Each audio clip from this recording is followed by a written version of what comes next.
Welcome, this is Gemma Rao for Stage 1 Philosophy in the Media, the Practical Exploration. My thesis topic is, how can we love animals but eat them at the same time?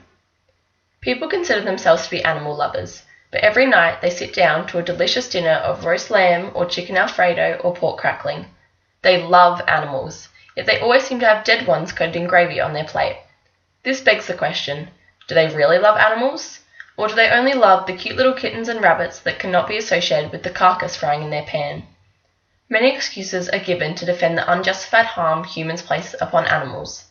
Peter Singer has been dubbed the most influential modern philosopher, particularly for his work on animal rights and liberation.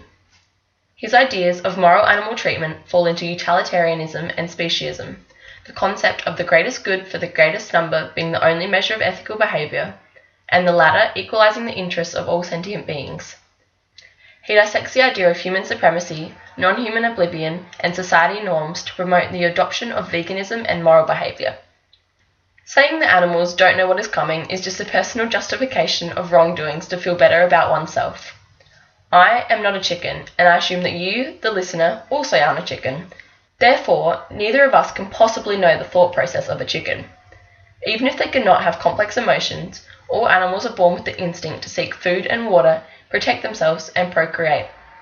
The inability for them to fulfill these instincts will evoke stress and anxiety, as demonstrated in many studies of animal emotion. A change of setting, atmosphere, tone, and mood will all cause an animal to suffer.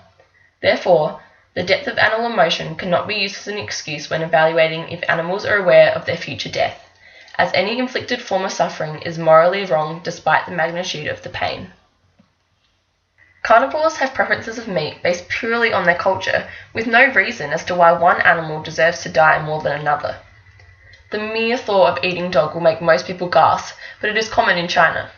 Similarly, Indians worship the animal that is most often found between two burger buns in Australia.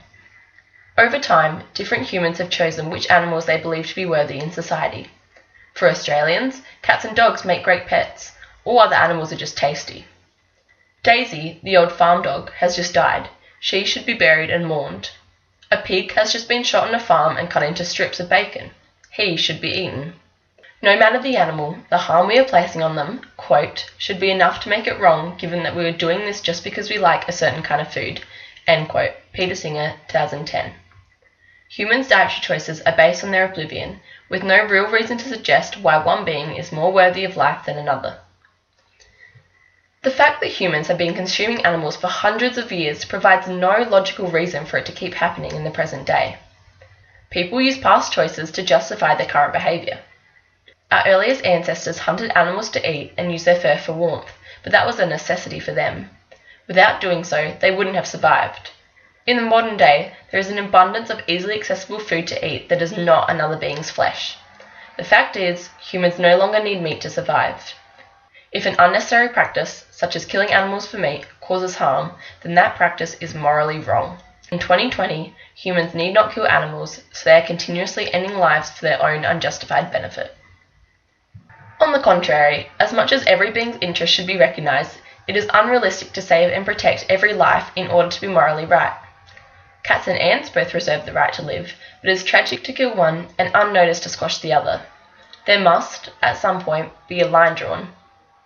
It is impossible for a person to live their life without harming someone else. As Henry Saltz said, quote, we would much rather be inconsistently humane than consistently cruel, end quote. Some people think the suffering of animals could be extended to keeping them as pets, which can sometimes be considered a form of enslavement. However, as many animals have been domesticated over hundreds of years, it is now in the best interest of their well-being to live with the human. A utilitarian approach to the Poe's argument shows caring for them provides a positive outcome for the largest number of beings. Some unavoidable harm is morally okay, but it cannot be used as an excuse for the serious, avoidable suffering placed upon most animals. It's unfortunately normal to, quote, give less weight to the interests of beings who are not members of our species, end quote, which subject many animals to cruel deaths, Peter Singer, 2010. Just as it is morally wrong to kill a person, it is morally wrong to kill an animal when their death will not contribute to a greater good. All animals are sentient beings that reserve the right to live. Peter Singer's theories of utilitarianism prove that there is no way to justify loving animals but eating them at the same time. So I sent this podcast to 3 people in our philosophy class, those being Scarlett Case, Maddie Brown and Mia Crew. They had a listen through and then have provided me with some feedback which can be found on a separate sheet in the Google Classroom. I would like to rebut a bit of Mia's feedback. She made the comment, playing devil's advocate, that humans eating animals is no worse than animals eating animals, and we're allowed to eat them because we have more moral understanding. So realistically, there is nothing separating humans from a species as what there is as separating animals as a broad term as a species. We both have to breathe, we both have a beating heart, we both have thoughts that help us to survive our lives. So even though, yes, the human emotions may be more developed than some animals, there is really no argument to say that we can justify eating them just because we can think deeper than them. Because in saying that, it's like saying, well, an adult can eat a 3-year-old because they have a better understanding of things, or that I can eat someone who is disabled because they have a mental disorder. And in terms of animals being able to eat animals, as I discussed earlier in my thesis, humans used to eat animals because it was a necessity for them, and that is okay. At the moment, in our current times, it is not a necessity. We can live without it. Animals at the current time sometimes cannot live without eating other animals because they can't go and get almond milk in the wild, and they can't go and get tofu in the wild. We're not in the wild. We can go down to Woolies and get these things. So for us, especially myself living in a developed society, veganism is doable. And therefore, there is no justification or reasoning as to why I cannot stop eating animals. The full peer assessment and self-assessment passages can be found separately on the Google Classroom. Now I'm just going to talk a little bit about how I felt the assignment went for me. I am most proud of the fact that I wrote about something that mattered to me and that allowed me to express my emotions and explore their meaning in a philosophical sense, because I have been thinking about animal rights for a long time, but I've never actually thought of it in a philosophical way and how that can apply. The biggest obstacle that I faced was actually just getting started. I had a lot of ideas running through my head, but nothing solid enough to put on paper. I think I was getting into the trap of trying to please the teacher and thinking about what Mr. Goodfellow would like from a marker's perspective, rather than thinking about something that I would actually like to do and that would develop my own abilities.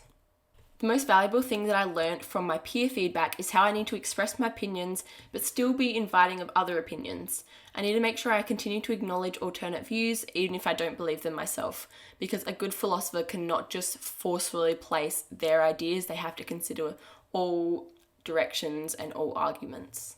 I have developed my understanding of the critical and creative thinking capability by evaluating many different opinions and sources, and then I chose which ones were best to add to my argument. I thought more broadly about the topic of veganism than I ever had. With philosophy being a subject that can be performed by anyone, I really had to be careful when combing through different arguments that I was getting proper sources and not just getting really random opinions that didn't have much meaning. Next time, I would try to naturally weave more media and news examples into my thesis to support my views with current events. I feel like my thesis was a lot of word vomit of my own ideas and not a lot of backing up from external sources. Even though I did reference Peter Singer, probably wasn't enough just to say one person's ideas who were very similar to my own. I needed more examples of how this is shown, which may have also provoked more emotion in my listeners. Thank you for listening. This has been Gemma Rao for Stage 1 Philosophy in the Media Practical Exploration Assignment.